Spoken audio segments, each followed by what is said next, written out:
Okay. So quickly, just to get through all the administrative details, coursework, grading, etc. Now, what you'll see in the syllabus, I have a website address that's at the bottom of the first page. Now, we have Canvas. Everything you need will be in Canvas. I also maintain this external course site. It's still internal to USM, but it's not in Canvas, where all my materials will be posted there also. I've been maintaining those sites for ever since I've been here, before we even had Canvas. Stuff I was just doing it. So you'll find materials posted in both places. Okay. Now the textbook. Now, officially, I'm required to say that this textbook by Batunas and Batunas, former faculty members at USM actually, is required because it's officially adopted for the entire faculty sequence. I'm not actually going to be making use of the textbook. So again, the interest of flexibility is up to you. So what do you want to do with it? You may return it and I won't care. Or if you'd like to have it as additional reference, I have indicated what sections what I'm covering corresponds to in that textbook. So you can make use of it as you wish as a additional source. That's your choice. I have posted a set of lecture notes in Canvas and on the other site that has everything I'm going to cover this semester. So you can access that. You'll know exactly what I'm going to do. If I end up doing something extra in class, for example, an example that's not in those notes will be updated. So I'll be going by that. As far as the coursework is concerned, other than the tests, we have two tests. There'll be a midterm exam and a final exam. Final exam is not comprehensive. It will only cover material from the second half of a semester because it's easy enough to fill an exam with all that. And as I mentioned, those two items are done in person.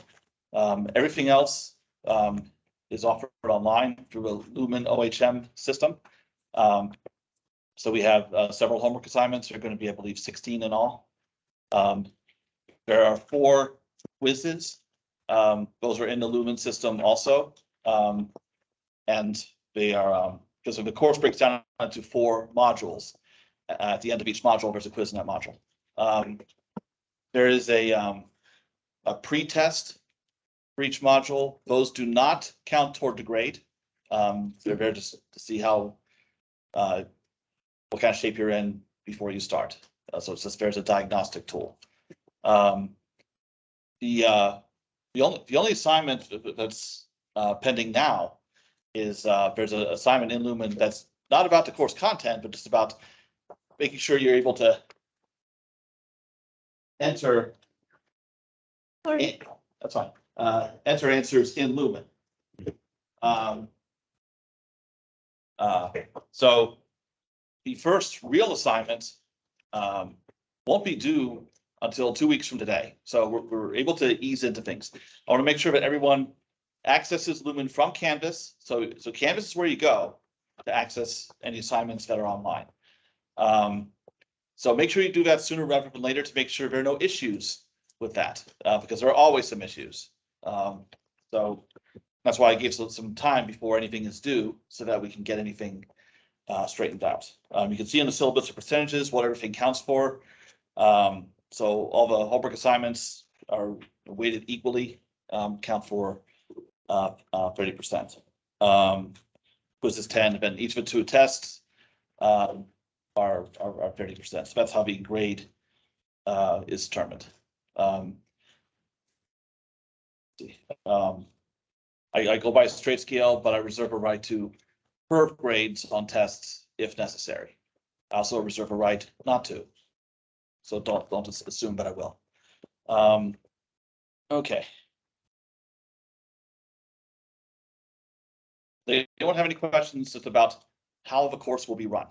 Yes, For like the Lumen system? Yeah. Like, are we gonna be able to, after like the homework is due, are we gonna still be able to go back in and like look at the problems, so practice for the test? that is the idea, and I believe it is configured so that you can look at it again. Gotcha. And then But I'll make sure that. I also saw that, I also logged in and saw you get a late pass.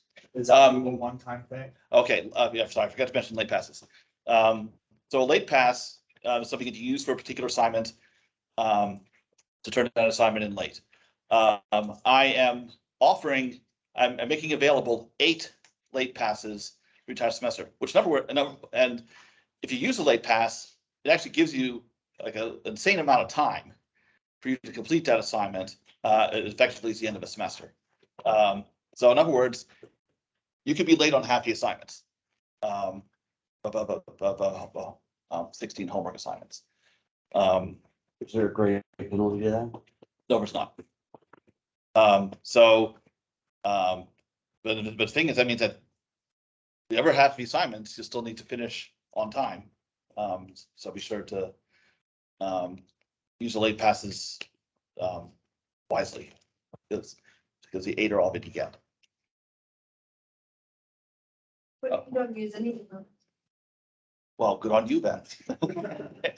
No bonus. Other questions? Oh, so Jack, are we gonna be using, graphic calculators? Okay.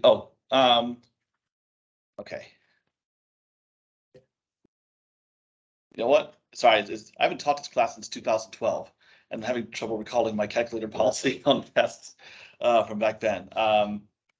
I certainly allow like scientific calculators. So like just like a 36 or 38, Um, 64? I don't know a calculator brand very well. I'm sorry, I'm a relic. I'm insanely old, but okay. Yeah. If it thinks like, This is what I have, this is what I'm using. I mean, Let's show them. yeah, so something like that is gonna be fine. I'll articulate a clear calculator policy. Yeah, but the thing is, on any of my tests, you gotta show your work. So that's my defense against someone using something fancy, but. Oh, okay. Yes. Yeah. Yeah, but you're. Yeah, man, I'll look at it, like, after- Those are like ones that are like. we Yeah, can it's like grab the it, very put it in beginning. there, let's make some graphs, like, we love Mm. like for calculators, like we can like put in like a function and have it graph out. Don't ask permission. It's a particular problems that I will give on tests. That was another one thing. That's the. There might be some in the homework, but I guess you can use whatever you want. Because they will say no. Yes, actually, I don't think that's gonna be an issue. Okay. All right. Other questions of that nature? You said we don't need the book, but Right. like, so you so like if, let's say we didn't buy the book, you'd still give us the homework or the text, like the pages of the text, because I saw you Well, the sections, yeah. are gonna be on Canvas. Okay, well, all I meant was that if, for those who do have the book, Okay, that's what. if you want to know what section I'm covering, you can look at it that way. Gotcha. Now, Lumen actually has a free calculus text on their site that you can access. It's not the same text. It's like an addition before or whatever. It's some other calculus text. Okay. Yeah, so there's lots of resources in Lumen. Okay. Question?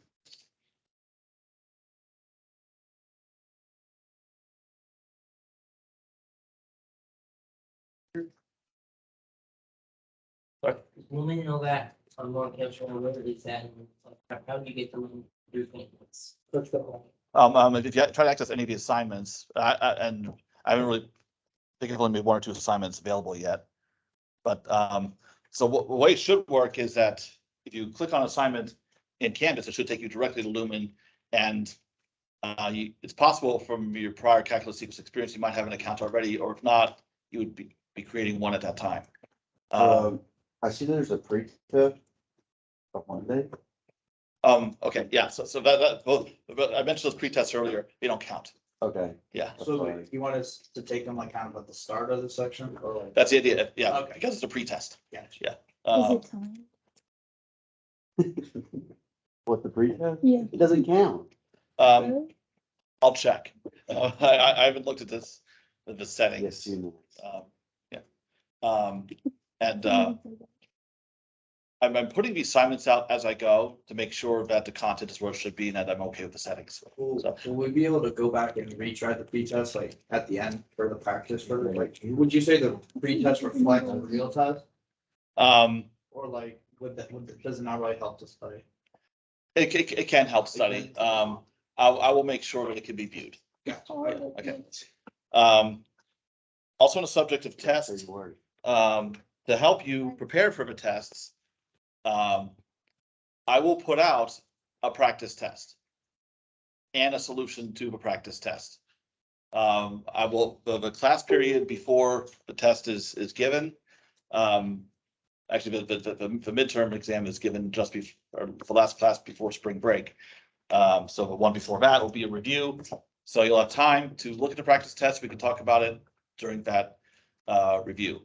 I don't like having a situation where a student takes a test and they're like, wow, this is nothing like what I expected would be on it. There will be no surprises. You will know exactly what types of questions.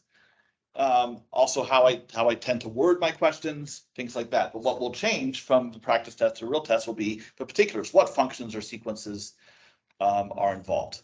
You'll have an idea how many questions there will be. I will also put out a if necessary, I may make some formulas available, because I don't want a test to be a memorized test. It's about what you can do with the information you can, that It's like. in any setting you can look up, yeah. But I like to make sure that everyone has the same information. So that's why I put something like that out. Okay. The way homework will work is that once I finish covering a section, then the homework for that section will be due a week after that. So during a class period in between, there'll be an opportunity to ask some questions about it. And then it'll be due 11:59 PM next time. So, I mean, once I start a section, you'll be able to view the homework. You can get started on it, but do a week after it ends. If that causes too many due dates to be bunched up, I might spread it out a little bit more, but that's good. You'll have at least that much time. Yes. Let's check. We're gonna look on our, to the thing that said that you could start the assignment. So is it like a one-time, one try thing, or the assignments, or like if you wanted to do part of it now and part of it later, could you do that? I'll have to check on the settings, because my intent is not to, I don't want it to be like a quiz. We have to do it all in one sitting. It should be set up so that I can, so that you can try some and come back later, do them in whatever order. Yes. Attempts you're planning on giving for the homework questions, like incorrect answer to. In the past, what I've done is given like 5 attempts. Although I'm not above giving more than that. Okay. I'm sorry I haven't checked settings yet. I mean, I haven't started covering that section, but I will check all of that between now and Monday's class. All right, other questions?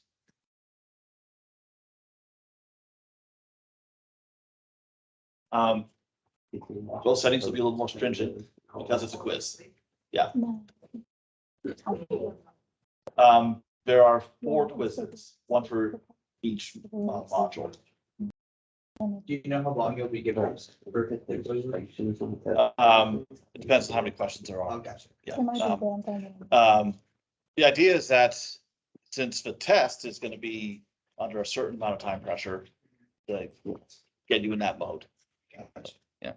Oh, what's like the average amount of time we get like per question I'm sorry, what? for the like code and stuff?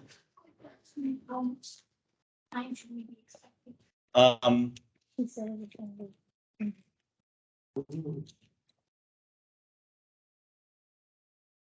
Okay,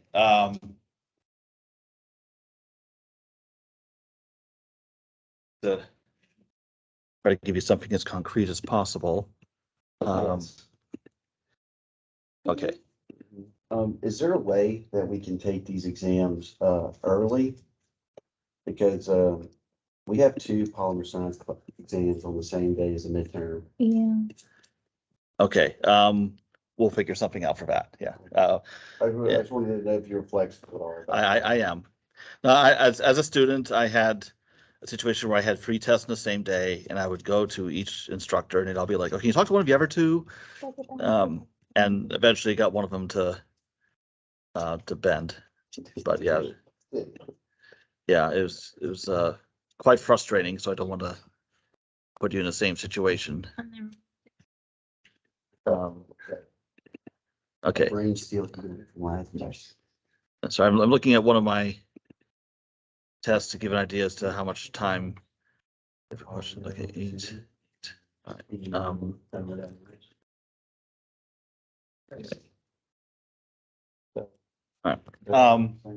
As a guideline, again, it's not set in stone, but looking like 15 to 20 minutes.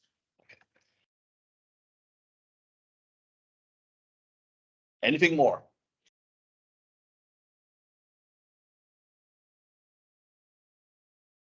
Quizzes are online.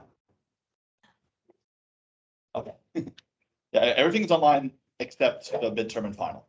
There you go. Okay, I'm just gonna ask ahead of time, because I wish I'd known this earlier. So by, you mean like at-home quiz, you mean, so that means open note? Yeah. The difference between the quizzes and homeworks prior to that is there's a certain element of time pressure. But otherwise, that's it. So just time pressure for the quiz, but. Yes, yeah. To help prepare you for the test. Okay. Okay. So we'll go open note. Okay, thank you. Yes, okay. Oh, there's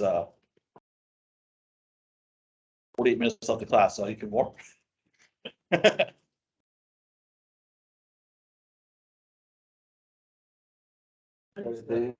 it up next week. I just want to make sure it's a 10-point grading scale, correct? Like, okay. Everything's out of 100. Okay. I would get assignments back when I was a student, like 9.75 out of 10. It's like, come on. No, I meant like, Yeah. I'm sorry, I meant like an 80 to a 90, a B, a 90 to, because some people do like 12 point, I just want Oh, I mean, as far as the letter to. grade? Yeah, letter grade, I'm sorry. Oh, that's crazy. No. Okay, that's Yeah, yeah. all right. You'd be surprised you need this. I don't know, the sciences tend to do 12. Yeah. Because Yeah. they feel for each other, Oh, yeah. especially like chemistry. Just because like they don't physics. have. Why? It's a simple linear mapping. I mean, they can handle that.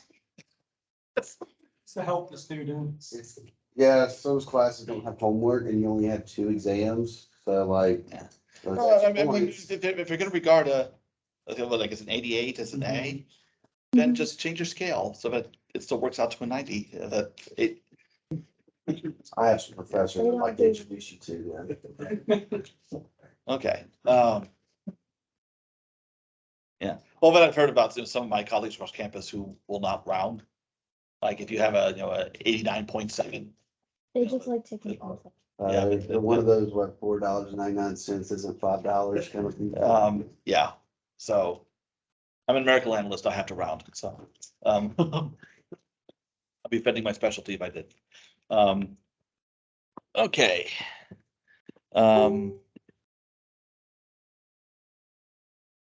Oh, assignment's been turned in already. Good deal. All right.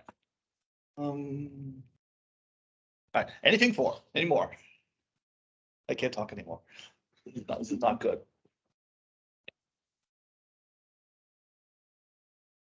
Okay.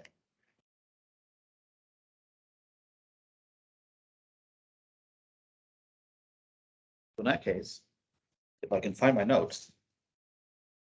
Okay, oh, yes, so I mentioned that I have a document that's posted on Canvas that's of full lecture notes, 100-something pages that's already there. But what I will do for each class period, starting from today, so this is what I plan to cover. So before class, I will post that in the discussion item. It'll be labeled as preliminary notes, so you can get an idea of what I'm going to cover on that day. But because of what happens in class, or maybe necessary to fix typos or maybe add an example, something like that. So then the notes will be updated, and that update will be put in Canvas, and then the overall document updated as well. So, so in other words, if you're sitting here in class and I'm covering whatever, and you missed something, or maybe you're not sure if you wrote it down correctly because my writing, sorry. That's why I have this nicely typed up so you can make sure that you have everything. And if you want, you can print it out before class and follow along instead of scrambling to take notes. However you want to work. Okay. Now, I'm just going to stand up here for a while and do some math. That's helps introduce some of the course concepts. Now, before you even ask, this is not something that's directly going to be on the test. It's, again, it's something meant to ease into the concepts that you're going to see, and eventually we'll have assignments and tests on.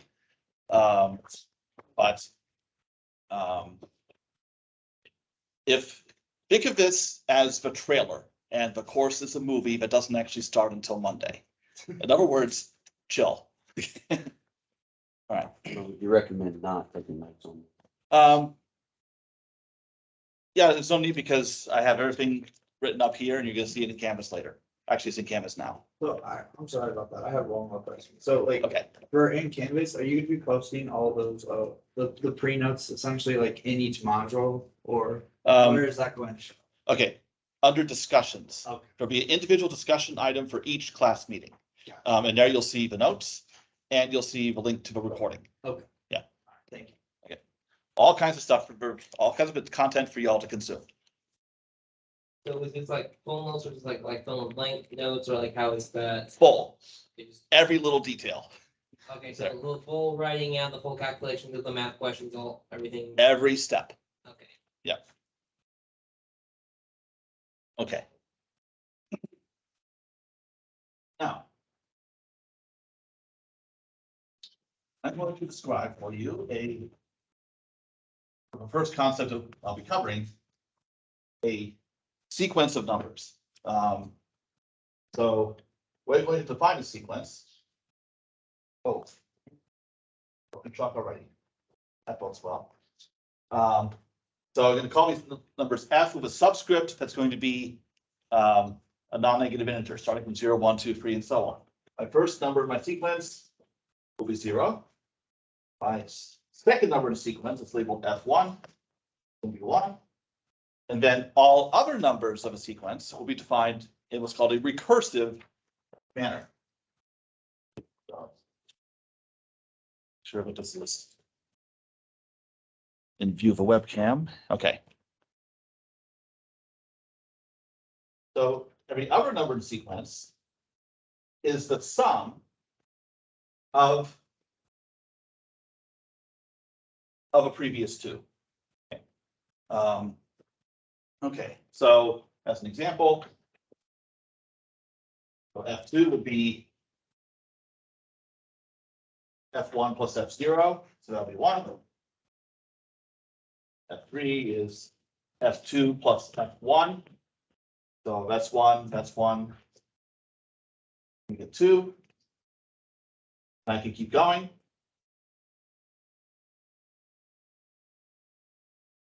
Okay, so each number is sum of the previous two.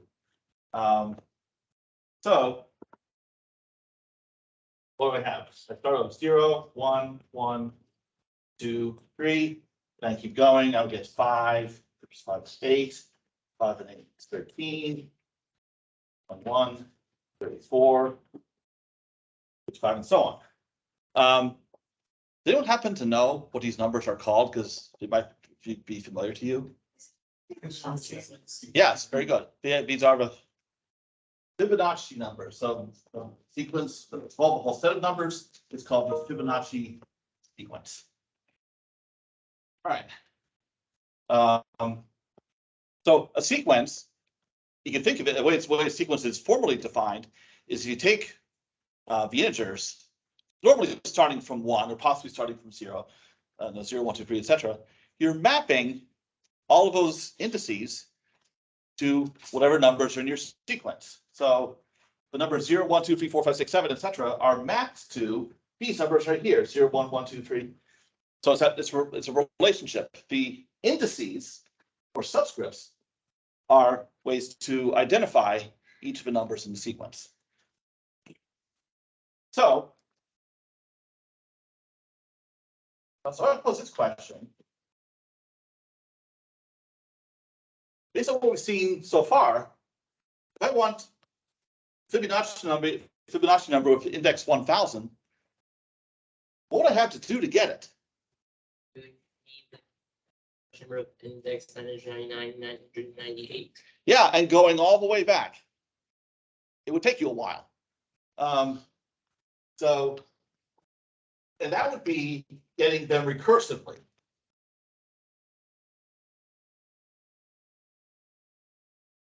Terribly inefficient. And for a small index, no big deal. But for something at large, yeah. So the amount of work it takes to get each Fibonacci number increases as the index increases, and that's impractical. So what would be preferable is called an explicit formula.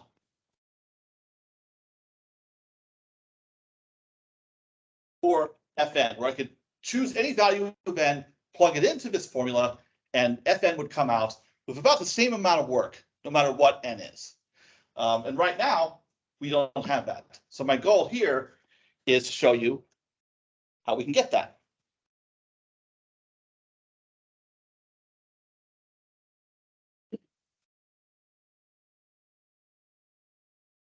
Any questions up to this point? And feel free to just interrupt with a question. Sometimes I might get on a roll and yes. I lost. I'm confused on the example you provided. How do you get the sum using the sequence? So are you just adding the subscript 1 plus 0 to get 1? No, the actual F values I'm adding. So this is F0.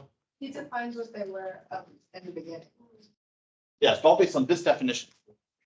So for instance, if I want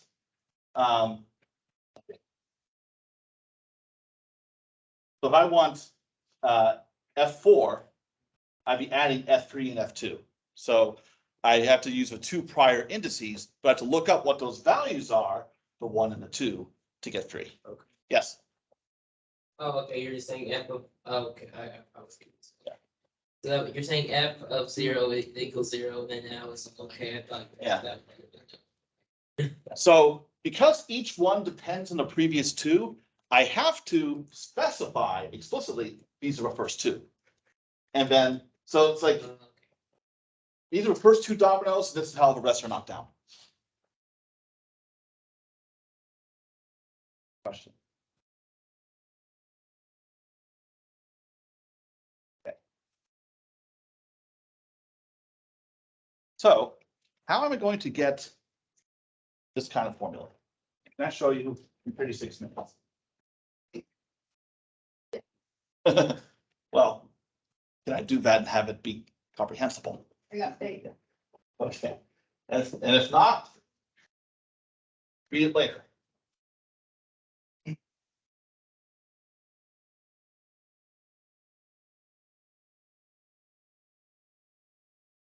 Okay.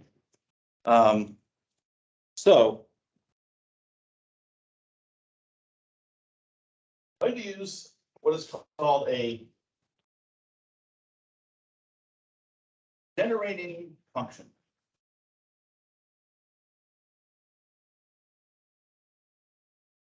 So So capital G is how I'm labeling my generating function as a function of its variable Z.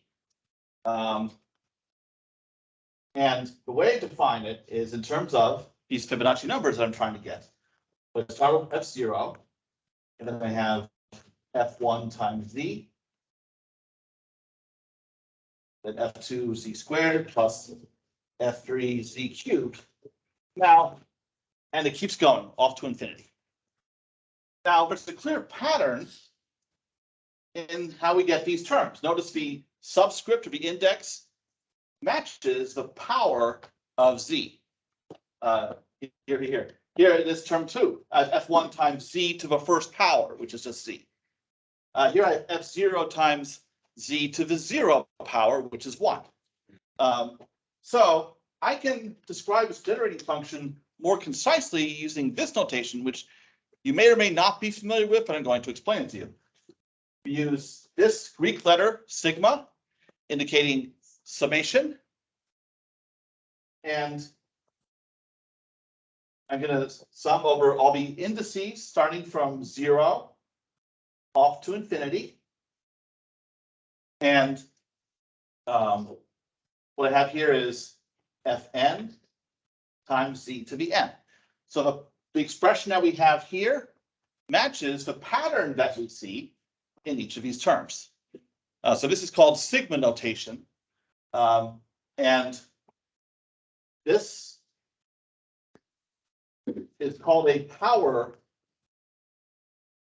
series because each term, so this expression here describes an individual term of a series, and we're adding all of those up. It's called a power series because each term involves a power of some variable, in this case, Z. So these kind of summations will be using quite a bit during the first half of a course. So something you'll have to get used to. But you can go back and forth between describing it this way using the dot, dot, dot, as opposed to using sigma. So the first part of the course is about sequences, like a Fibonacci sequence, and series, where you're taking the terms of a sequence and summing them up. We'll be dealing with all different kinds of series, but a particular area of emphasis will be power series like these. So even what I'm actually going to do is show you how I can figure out what this generating function is without knowing the Fibonacci numbers yet. I mean, I have a formula for them, but I don't have an explicit formula for them. And then I'm going to use that to get an explicit formula. So here's how I do that. So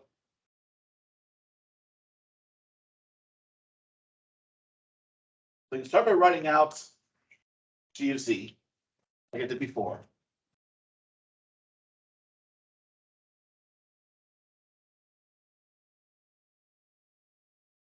Okay, so that's just G of Z by itself. Then below that, I'm going to write down Z times G of Z. So I'm going to take every single term that we have here, and I'm going to multiply it by Z.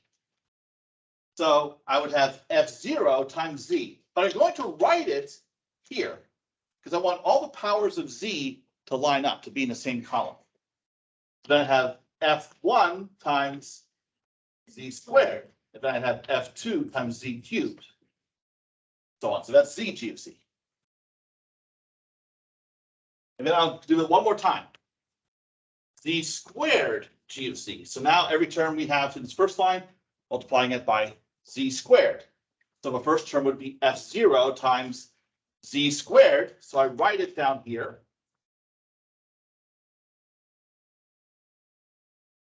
Okay. Now, wondering what's the point of all this? You're about to see. So what I can do now is I can add or subtract these three equations. So what I'm going to do is I'm going to take the first one and then subtract the other two from it.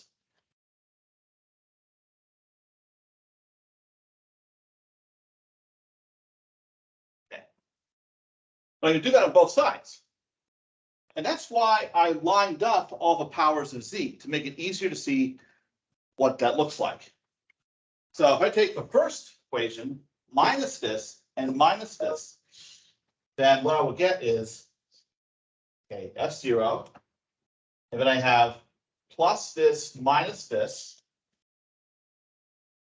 But I'm going to factor out the powers of z. And over here, f2 minus f1 minus f0 all times z squared. And then one more. F3 minus f2 minus f1 z cubed, and this would go on to infinity.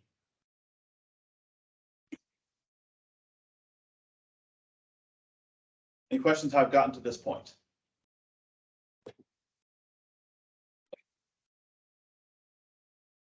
Now, remember, each Fibonacci number from 2 on is a sum of the previous two. Well, if I have f2 is equal to f1 plus f0, or f3 is equal to f2 plus f1, just by rearranging these, I have f2 minus f1 minus f0 is 0. f3 minus f2 minus f1 is 0. But that's exactly what I have here. 0. Yeah. Gone. Gone.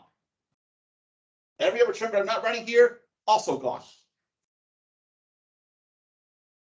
The only ones left standing are these two.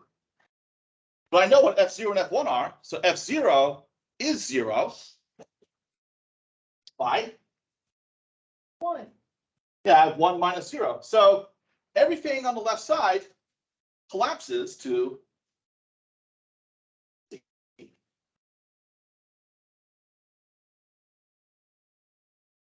On the left side, I have g of z in every term. So I can factor that out. And now I can solve for g of z.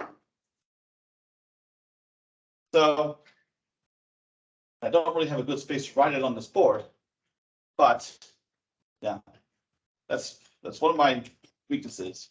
My board management's not the best. Okay, Go up in the corner. what? Oh, Just like, yeah, erase that. yeah. Yeah. Okay. So g of z turns out to be z that's over there divided by everything I factored out over here. 1 minus z squared. Wow. Okay, now that is a step in the right direction. The goal is now I want to use that to get the explicit formula vector. Yes, Where did you get the 1 minus z squared again?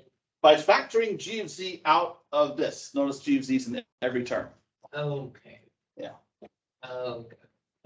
I'll just go ahead and fill that in. 1 minus z squared. Okay.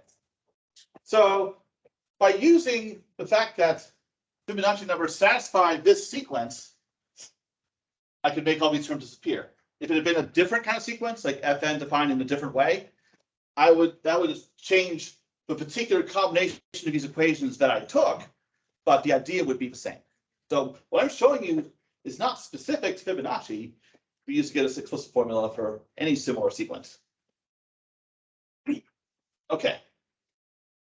Any questions so far before I mess with this one? So you factored everything over there and you got z left.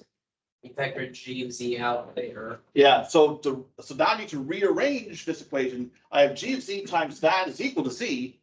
So I just divide by this and isolate g of z. So algebraically, that's all that happens.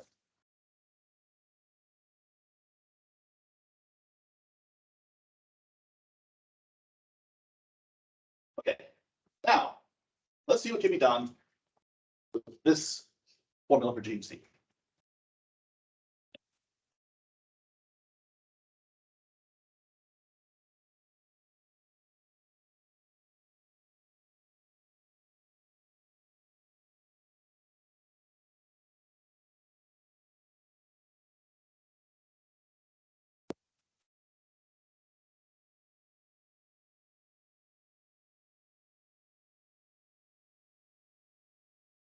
I'll repeat that. GC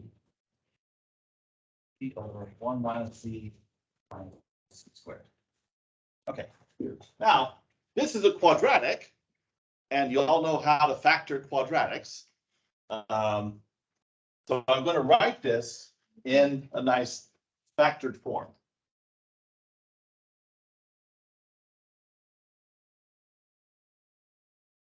Sort of. I'm not going to fully factor it yet. That's going to be too cumbersome. But if R1 and R2 are the roots of this, then I can write it this way. Now the minus is because notice I have a minus z squared. Whereas if I just multiplied these out, I would get a plus z squared, so that doesn't match. So I need to put a minus here. Okay. Now we'll get R1, R2 later. I mean, you know how to do that. The quadratic formula is all we need, but later. Now to get this in a form that we can work with to address the original problem, I'm going to use something that you learned about in Cal 2 called partial fraction decomposition. Now, partial fractions is not something we're concerned with. Well, maybe a little bit. It may be used a little bit in this class.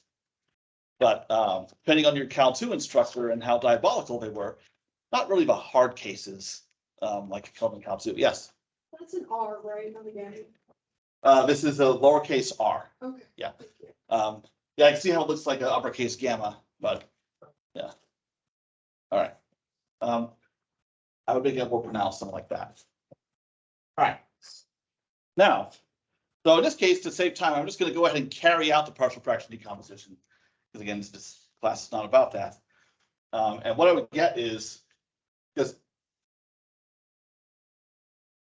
you may remember from Cal 2, you can break it up into a constant times 1 over this factor, and then a constant times 1 over this factor. And I'll just write down what the constants turn out to be in this case. Here it's going to be R1 over R2 minus R1. Then I have minus R2 over R2 minus R1. And if you like, you could try on your own verifying that this, when put over a common denominator, really does equal this. Now I just take my word for it. Okay. Now the next thing I'm going to do is I'm going to take this fraction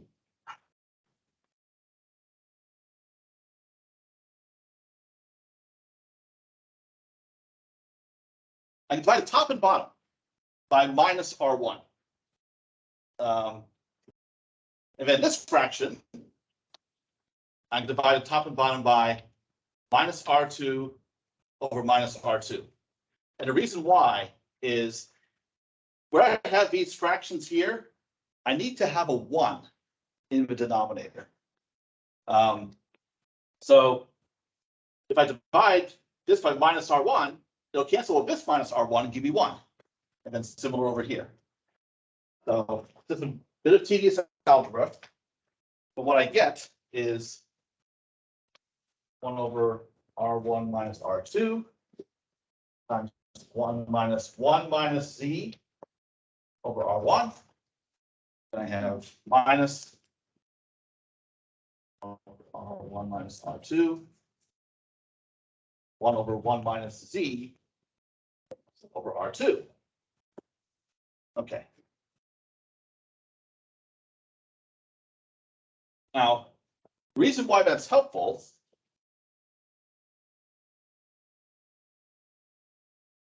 is something we're going to be dealing with in the early part of the course, a geometric series.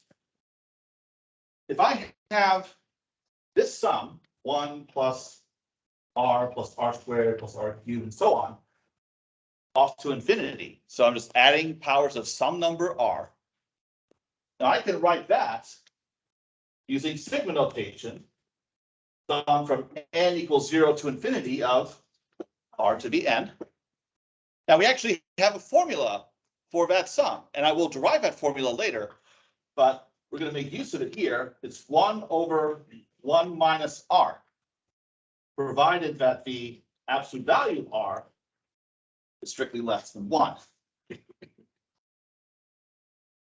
This 1 here is why I did all this algebraic manipulation to get a 1 here and here, so I can express these fractions as a geometric series. So now I have that fraction sitting out front, and now this part I write as geometric series, where whatever we have here that's being subtracted, that is being raised to the nth power. So it's z over r1 to the nth power, and then minus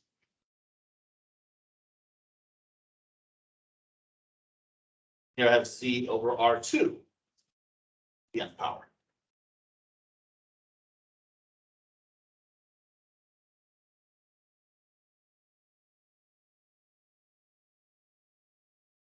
Any questions up to this point? Yeah. This is a little bit for a while. Okay.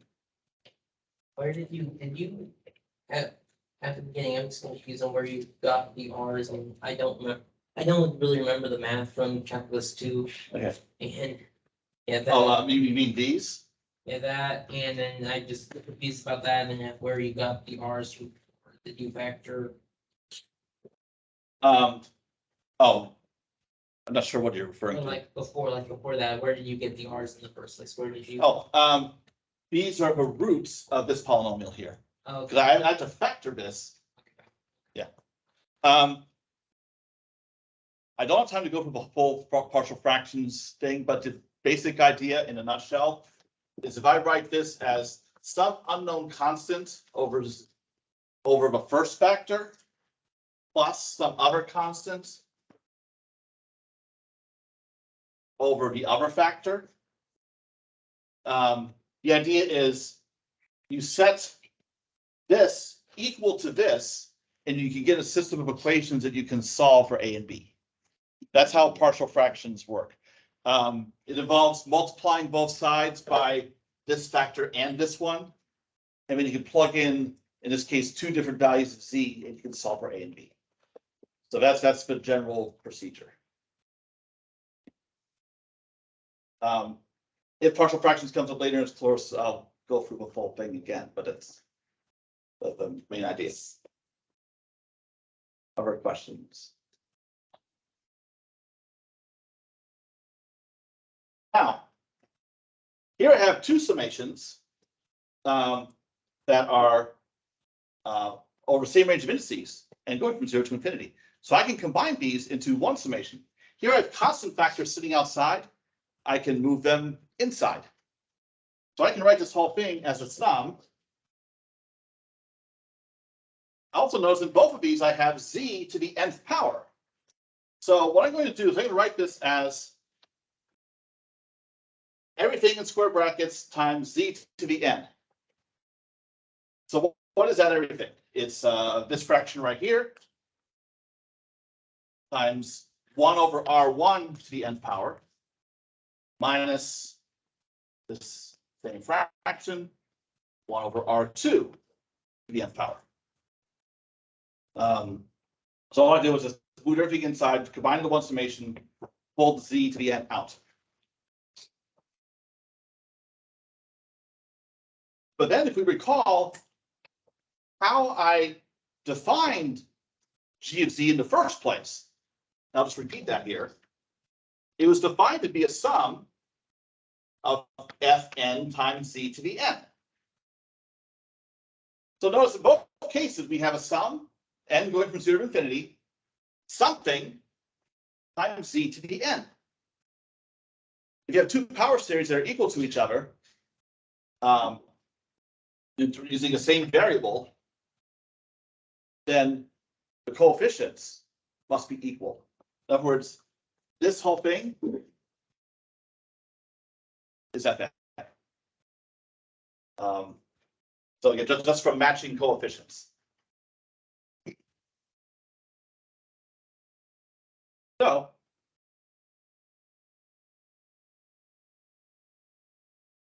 So we almost have it. So we actually have. Technically, this is an explicit formula. It's just that we don't have values. I haven't stated values yet for R1 and R2. Once we know what those are, then we can plug those in, and then we'd have a formula for Fn. Before I do that, that'll be the last part of this thing. Okay, 14 minutes. Any other questions?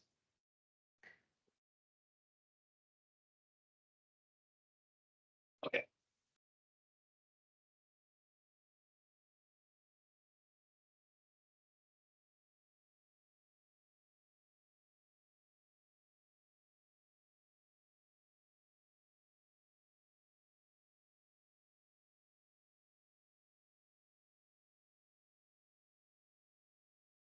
So here's a formula for Fn.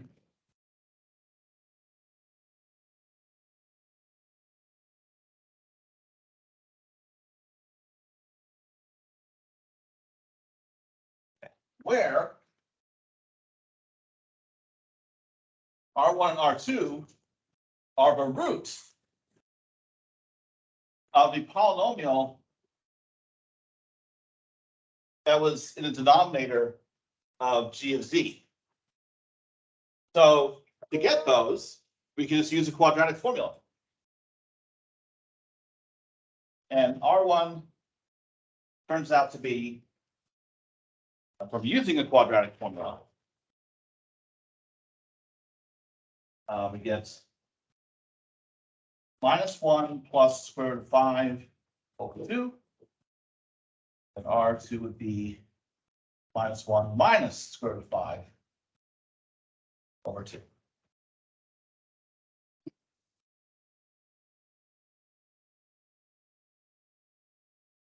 But then if we look at what's in this formula, we have 1 over R1, 1 over R2. So we should take the reciprocals of these.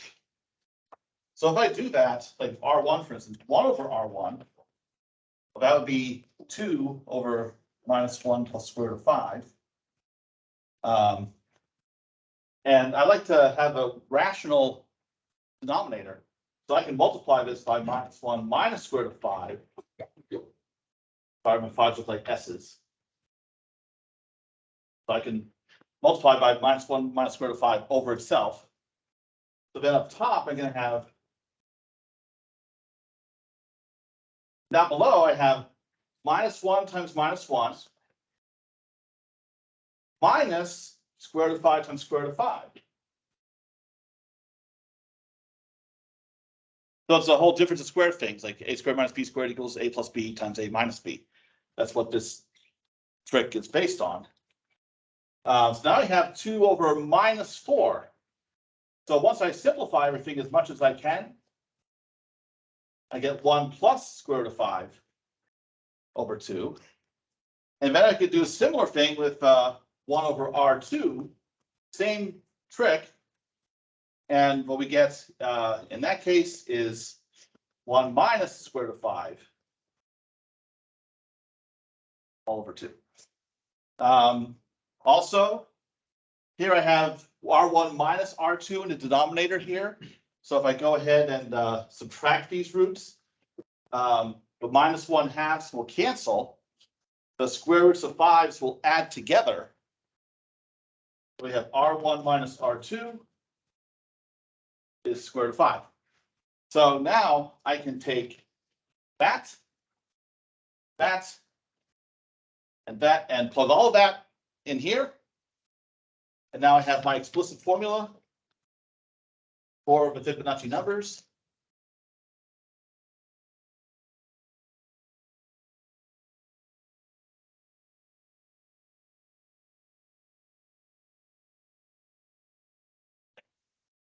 And I'm done. And actually, you can see, given what R1 and R2 turned out to be, you can see why during this whole exercise until the very end, I left them as R1 and R2. Certainly, once I had generating function, I could have just solved for R1 and R2 right away and written those into everything I did. But given these fractions, can you imagine how cumbersome that would have been? You'd almost just want to manually put it back in Yeah. from step one. Yeah, so, that's why I waited until the end to actually bring the numerical values in. So, and it may seem strange given these squares of 5 all over the place, but if I plug in any value of n, any integer, non-negative integer for n, the result of all this is going to be an integer, but it is. So, so using some things that we'll see later, you know, sequences, power series, geometric series, that all of those things that I'm going to cover in depth later on to be used to obtain the explicit formula for this kind of sequence. And since a lot of you had heard of the Fibonacci numbers, you may or may not have seen this formula somewhere, but I want you to see where it comes from. And certainly, if you had trouble following any of this, you can read the notes that'll be in Canvas. Well, actually, we're already on Canvas. So the first half of the semester is all about sequences and series. Given a sequence or series, does it converge? As the index n goes to infinity, do the terms converge to a limit? I have 8 minutes left. Can you wait a little bit on the packing up? That's one of my pet peeves. So, especially when I'm in the middle of talking. So, okay. In the case of Fibonacci numbers, as n goes to infinity, this is going to grow exponentially. So, Fibonacci sequence would be an example of a sequence that diverges. Yes. I hate the trips, but for like Monday, are we gonna actually are you gonna have like a problem prepared to actually to use the sequences? Or I'm going to cover sequences in depth from the ground up on Monday. I'm going to spend the whole week on it. Okay. Remember, this is the trailer. The movie starts on Monday. Okay. Right. So this isn't meant to stress anybody out. That's why I said before I even started, chill. Okay. I don't know. Yeah, what I say, I'm just gonna get up here and do some math. I thought I was doing good about halfway through it. Well, that's why it's only a trailer. So, but so this is an example of a sequence that diverges, but there are other sequences we'll see where as n goes to infinity, the terms of the sequence converge to a limit. As for a series, which is a sum of terms of a sequence, does it converge to a limit? For example, if I define a series sum from 1 to infinity of 1 over n squared, that actually does converge. The sum is known to be pi squared over 6. Whereas if I had just a sum of 1 over n, you're adding numbers that are getting progressively smaller, but the sum is still infinite. The sum doesn't converge to a finite number. So that's one of the things to learn about is given a series, does it converge or not? In some cases, limited cases, you may be able to figure out what the sum is, but most you will not. And then we'll look at power series, a function of x defined as an infinite sum. Can you, given a function, can you determine what the power series is? Or if you're given the power series, can you identify what the function is? Geometric series, like I just worked with earlier, will be very helpful for that. There'll be power series for functions that you're familiar with from before, exponential, the sine, cosine, arctangent, and so on. Now, the series part of this course is going to be difficult. And from Cal 1 and Cal 2, you're accustomed to computing derivatives and integrals. We will have some of that in this class as one of the tools that we use, but a lot of students struggle with working with infinite series. There's a lot of pattern recognition. That's a key skill in terms of figuring out what approach to take to solve a problem. When I cover infinite series, there'll be many different ways to determine whether a series converges or not. Which one of those should you use? And how can you recognize what's the right one to use? That can be a difficult leap for some of you. So that's why I'm here to help with that. My office is right here. We're in 302. My office is 301. So now, this this is actually this is my 14th year at USM. I'm a full professor in the School of Mathematics and Natural Sciences. I got my PhD 20 years ago at Stanford University. I've taught previously at Stanford, Iowa State, and University of California, Irvine. So by far my longest stint has been here, and ideally not going anywhere anytime soon. But one thing I've noticed at this school compared to the other three is that USF students seem to be quite reluctant to come for help. There are some who do, but when I was a student, I did well in most of my classes, but I saw my professors in their office hours very often and gained a lot from it. It's easy to fall into thinking that there's some hang up about not wanting to seem incapable in front of a professor or some hang up like that. But if you can look past that, it can make a big difference. Yes. Do you have official office hours? My schedule's still being finalized. Once it is, I will let you know about that. And if whatever times they are don't work, we can figure something out. Yes. Okay, where, so again, where are the notes, the lecture notes placed in the office? It should be on the Canvas front page. Yeah, like as soon as you, there's the syllabus and all of the notes, 178 pages. Yes. That looked like the book to me. Well, by the time I had all my notes, I kind of assembled them into something book-like, but yes, there they are. But I'll be breaking down into individual portions for each discussion. And thank you for confirming that they are there. Okay, so it's like, this is why I'm like, this is why I thought like, is this the book or? Oh, yes, no doubt. Yeah, I'm very thorough that way. I still have 3 minutes. Come on, people. If you get through the first half of the semester, and again, it will be rough. I'll do my best to help you get through it. And other students in the past have found it rough, and that's why I've offered them cupcakes when it's over. That is not a joke. There really will be cupcakes. But it's a tradition. And then, but the second half of the course, turns out a lot of students find it a lot easier, dealing with vectors, dot product, cross product, working with equations and lines and planes, polar coordinates. Yes. Integration by. Oh, are you talking like volume problems? Yeah, like you. That's a Cal 2 thing. Oh. Yeah. So yeah, we're not touching that. There will be, a few times where we compute an integral, but for different purposes. Yeah. Okay. And that's why the final exam is not comprehensive. But the point is, solving a problem, especially in the first half, dealing with series, power series, and so forth, requires more of a mental leap than a lot of you are accustomed to taking. And so I'm warning you up front, so as not to get discouraged when it does happen. And chances are, for any of you, it's a good chance it will, just because it's one of the things that students often struggle with.